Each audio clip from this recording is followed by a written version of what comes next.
Alright, so this is the 09 motor, right? It's a 600 watt version. So this is this is not a split hub, unlike the 500 watt version, right? So the 600 watt version, you can see here, of the 09 is has only a single side that has the screws that can be taken out. So what happens when you take out one side? So go ahead and unscrew the few screws on the hub, right?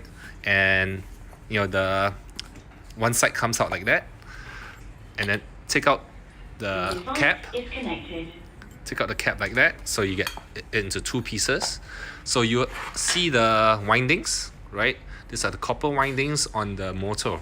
Now, how do you access the wires on the other side? Over here, you got to give it a slight knock. Okay, so make sure the wire is out of the way. Right, take a mallet, knock it so that it comes out.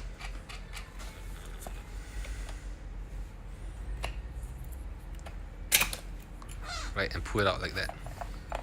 There, you can access all the Hall sensor board and the Hall sensor wires. There you go.